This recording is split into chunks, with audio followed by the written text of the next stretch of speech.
사람은 상대가 나보다 더 많이 배우고 더 많이 가지고 또 좋은 가문 가운데 있는 사람들에게 따라가는 거예요.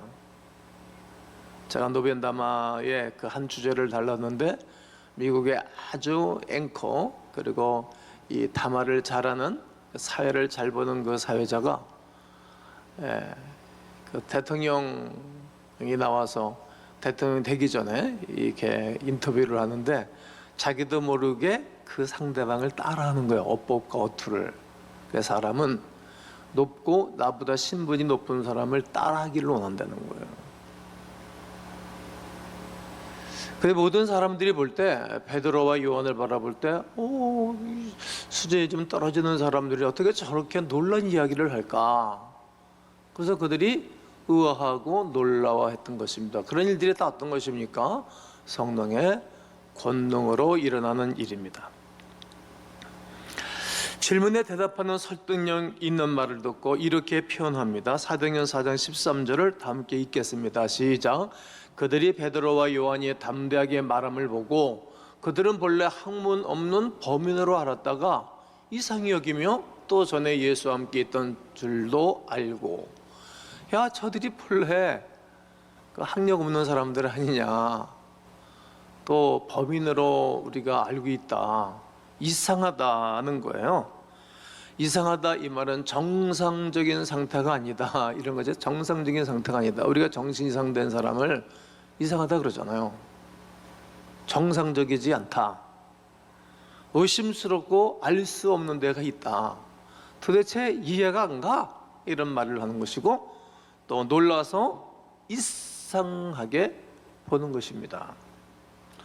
베드로 요한이 무식할 줄 알았는데 전혀 그렇지 않은 것입니다. 어떤 근거로 말하는 것입니까? 말씀을 잘 전하고 있다는 말입니다. 머리와 가슴에 와 닿는 말씀을 전하고 있는 것입니다. 하나님의 초자연적인 역사가 일어나고 있습니다. 다 성령의 역사하심 때문입니다. 인생을 살아가는 가운데 효과적인 삶을 나타내는 것은 성령의 기름 부으심과 성령의 인도하심입니다. 그러므로 성령의 권능을 늘 사모하셔야 합니다. 오늘도 사모하셔야 합니다. 늘 내가 원내야 하는 것입니다. 내 인생의 축복의 시작이요 시작의 진행이며 내 인생의 결말이 될 것입니다. 오늘 본문이 이렇게 말합니다. 술 취하지 말라. 이는 방탕한 것이니 오직 성령으로 충만함을 받아라. 그렇다면 성령 충만하면 어떻게 됩니까? 따라해 보실까요? 지혜롭게 됩니다. 지혜를 얻게 되는 것입니다. 고린도전서 2장 5절로 8절에 보면 너희 믿음이 사람의 지혜 있지 아니하고, 믿음이 사람의 지혜에 있는 것이 아니라 하나님의 능력이 있는 것입니다. 우리가 가진 믿음은 하나님의 능력입니다. 인간의 지혜와 지식으로 믿음 가질 수가 없습니다. 에베소 2장 8절에 믿음은 하나님이 주시는 선물이기 때문입니다. 인간에게 있는 것이 아닙니다. 또 7절에 보면 오직 은밀한 가운데 있는 하나님의 지혜로 말한다. 은밀한 가운데 있는 하나님의 지혜를 말하는 것으로서 감춰져 있는 것입니다. 감춰져 있는 거예요. 그래서 세상에 이 똑똑한 사람들은 그냥 막 걸빠지게 열심히 일해서 찾으려고 그러니까 못 찾는 거예요. 이 세상 것은 얻었지만 하나님이 주시는 권능으로 얻는 것이기에 못 찾는 것입니다. 그리고 8절에 보면 이 지혜는 이 세대의 통치자들이 한 사람도 알지 못하나니, 예수님 당시 때부터 지금까지 세상 통치자들은 모르는 거예요. 그러니까 예수님 죽이는 거예요. 그러니까 교회를 계속 해방하는 거예요.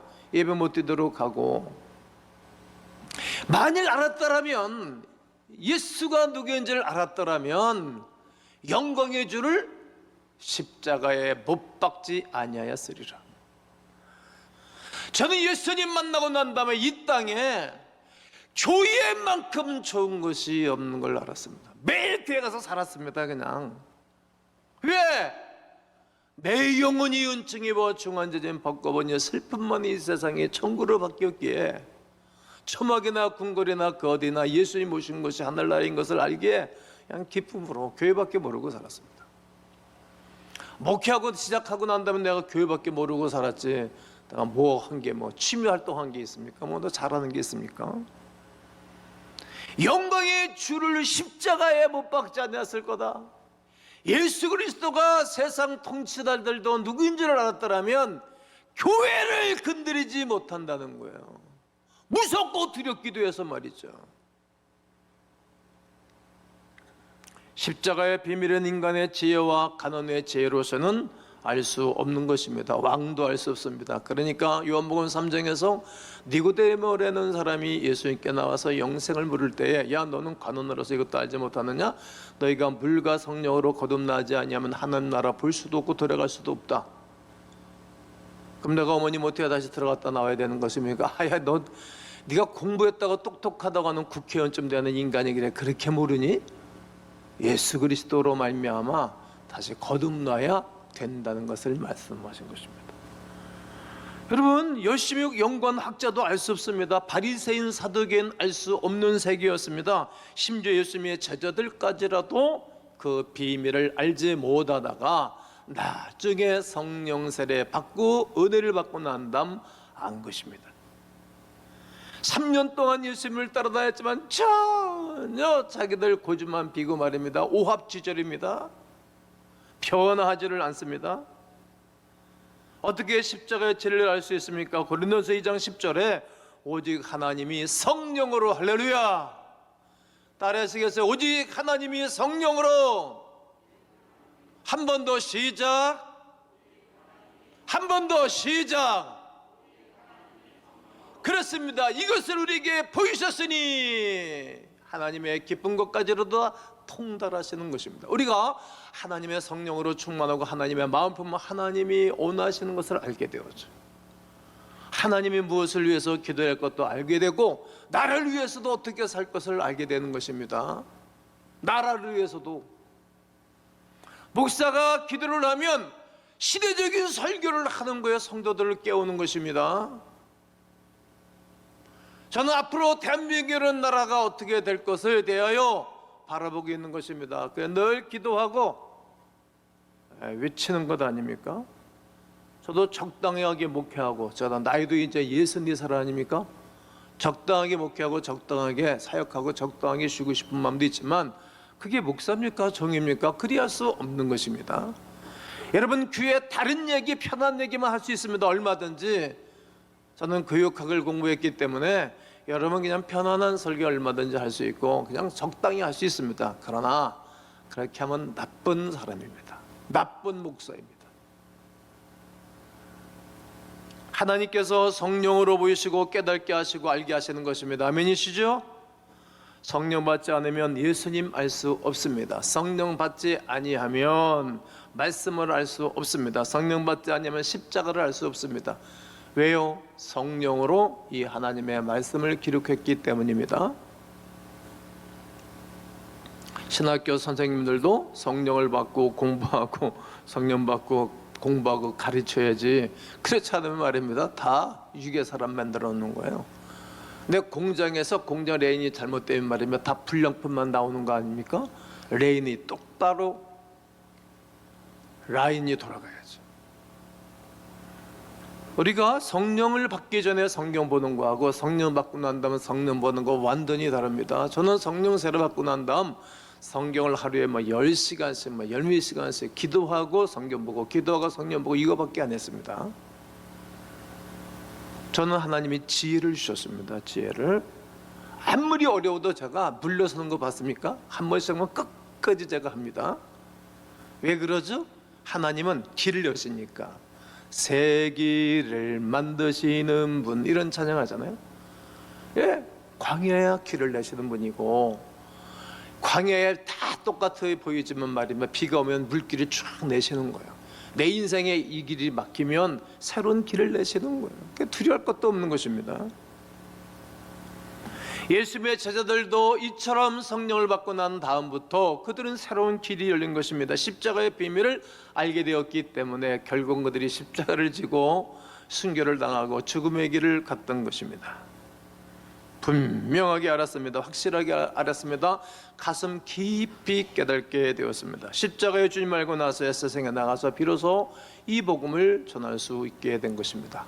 베드로도 결혼을 했습니다. 어떻게 할 수 있는 것인가 하면 그의 장모가 열병으로 앓아 누웠을 때 들어가서 손을 잡아 일으키신 열병이 떠나가고 그 여인이 수정되니라 이렇게 말씀한 거 보면 베드로도 결혼하고 아이도 있는 것입니다. 그렇지만 그가 주님을 위해서 일평생을 남은 생애를 살았던 것입니다.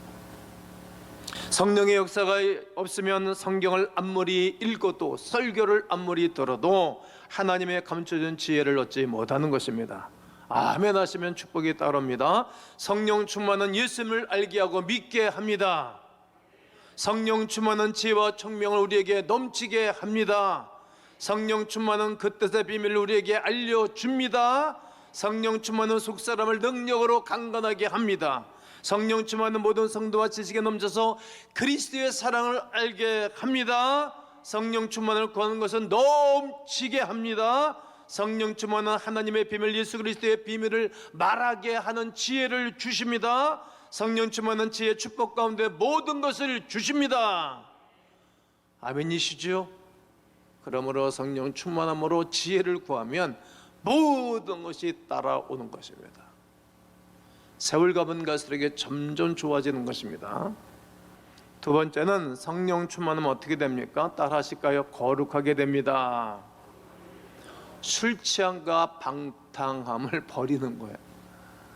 좋아하지를 않아요. 방탕함의 가운데서 놓여지게 되는 것입니다. 성령님 우리를 거듭나게 하신 후에 우리를 떠나지 않습니다. 많은 분들은 우리가 우리를 떠나신다라고 가르쳐 말하지만 그러지 않습니다. 여러분, 누가 여러분 자녀를 버리겠습니까? 요즘 미혼모들이 가끔 아이들을 낳고 버릴 때가 있지만 걔들은 잘못된 애를 낳은 거고, 누가 여러분 자녀를 버립니까? 여러분, 어머니는 절대로 애를 안 버려. 이처럼 예수님이 정상적으로 당신을 영접한 사람 버리지 않습니다. 버린다면 어머니만도, 육신의 어머니만도 못한 분이 하나님일 거예요. 그러나 잘못된 길을 가는 사람들이 있잖아요. 그 사람은 구원받지 못한 사람이에요. 구원받은 사람은 그렇게 안 살아요. 제가 구원받고 난 다음에 그냥 하나님의 영광과 아버지 하나님의 이름을 높여드리기 위해서 열심히 사는 거예요. 저는 정말 잠도 안 자고 살았어요. 예. 부끄럽지 않아요. 저는요, 숨 막힐 정도로 살았어요. 왜? 좋고 기뻐서 말이죠. 그게 정상적인 그리스도인이에요. 방탕하지 않은 거예요. 구별된 삶을 살되는 거예요. 구별된 삶은 어떤 거예요? 할 것 하고 안 할 것 안 하는 거예요. 갈 것은 가고 안 갈 것은 안 가고, 할 말은 하고 안 할 말은 안 하고, 행동을 하되 하나님 기뻐하는 행동을 하고 안 해야 할 행동은 안 하는 거예요. 이게 구별된 것입니다. 나눠지는 것입니다. 완전히. 저 사람이 만나는 사람이 누군가를 보면 알 수 있고, 저 사람이 위에서 나오는 말이 어떤 것인가를 보면 이 사람이 거룩하다, 거룩하지 않다를 알 수 있는 것입니다.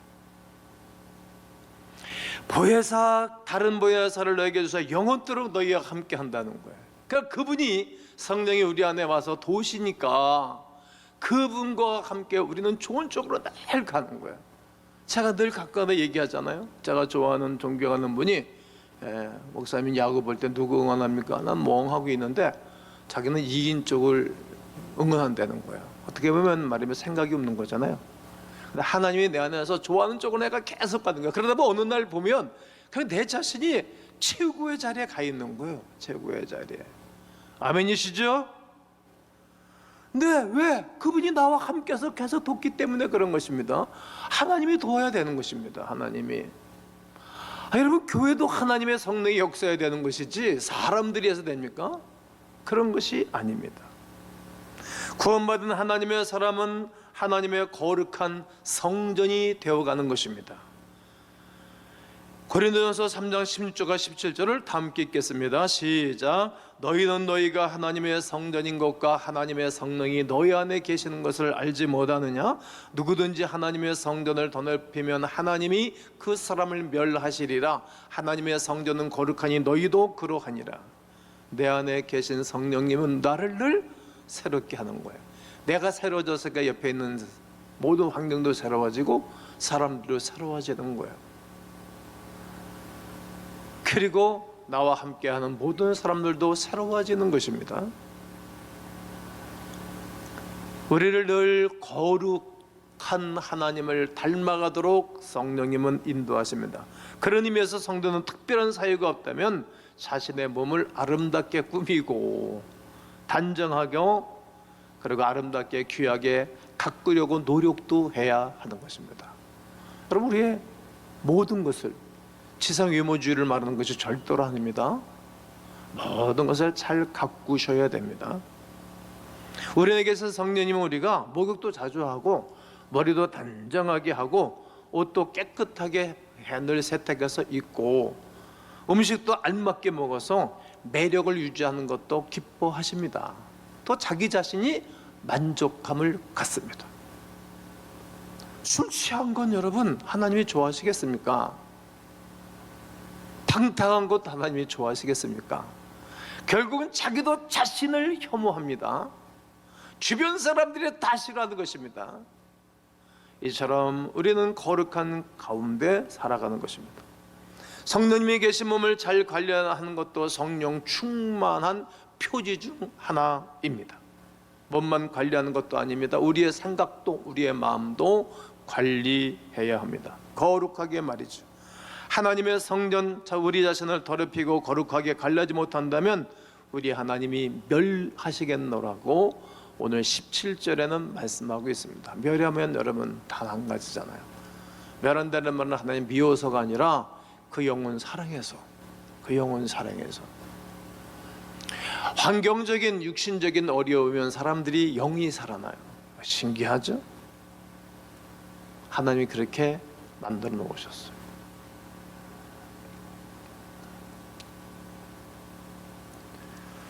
거룩은 성도의 최대의 과제가 될 것입니다.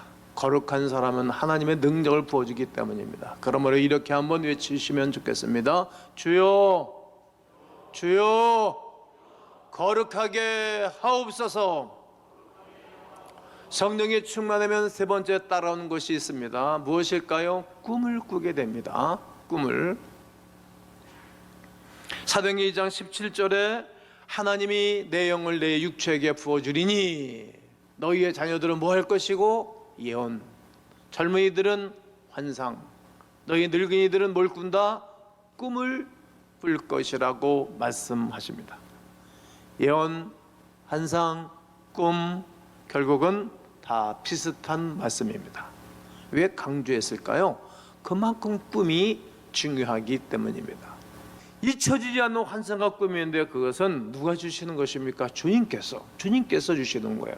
그리고 우리가 막 꿈인지 뭔지 꿈꾸고 난 다음에도 말입니다. 우리가 잠자리 할 때도 아침에 일어나면 뒤숭숭한 거 잠만 못 자면 그런 거 꿈이 아닙니다. 한번 주신 꿈은 잊혀지지 않는 거예요. 생생하게.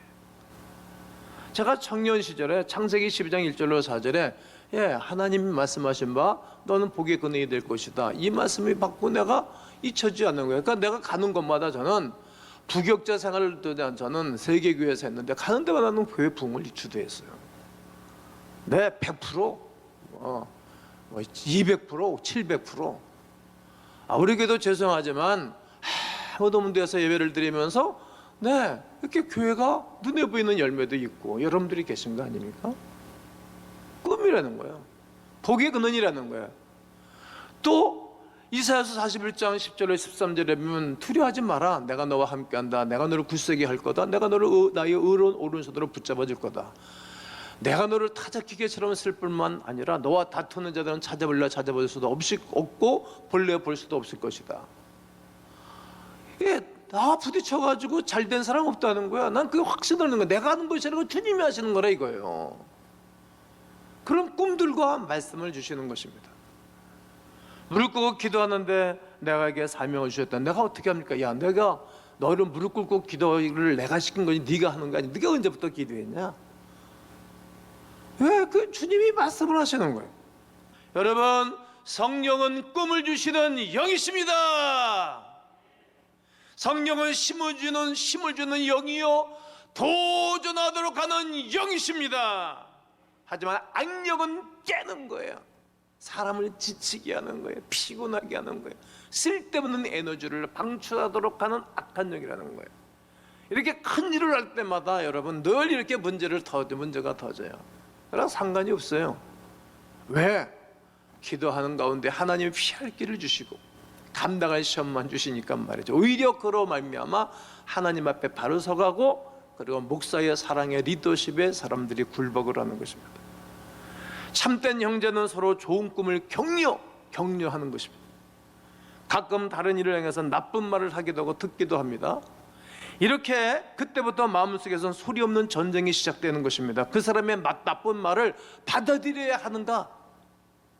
그 사람의 좋은 면을 받아들여야 되는 것인가? 이게 내 속에서 전쟁이 일어나는 것입니다. 그러기에 사람은 할 수만 있으면 좋은 말하는 게 낫고 은혜되는 말하는 것이 좋습니다. 두 마음과 두 생각이 싸움하고 막 살아있는 것입니다. 전쟁하는 것입니다. 그러므로 할 수 있으면 믿음의 말을 하는 것이 좋습니다. 이때 성령 충만한 사람은 항상 어느 편을 선택합니까? 편한 쪽, 좋은 편을 선택하는 것입니다. 사랑하는 성도 여러분, 성령 충만하면 특별한 사람이 아니라는 것이에요. 특별한 사람만이 성령 충만한 것이 아닙니다. 정상적인 사람, 기본기가 잘 닦인 사람, 예의와 품격을 갖춘 사람이 성령으로 충만한 기본기가 있는 사람입니다. 성령 충만한 사람은 그러므로 항상 좋은 편을 선택하는 사람입니다. 제가 많은 분들을 내가 알잖아요. 그러면 저분을 만나면 편안해. 널리 좋은 쪽으로 가니까 세상을 좋게 만들어가는 거예요. 여러분, 교회도 교회 일꾼들이 좋은 쪽으로 만들어가는 분들이 많이 있으니까 교회가 구순하게 가는 것 아니겠습니까? 그러다 보면 결국은 내 자신이 좋아지는 것입니다.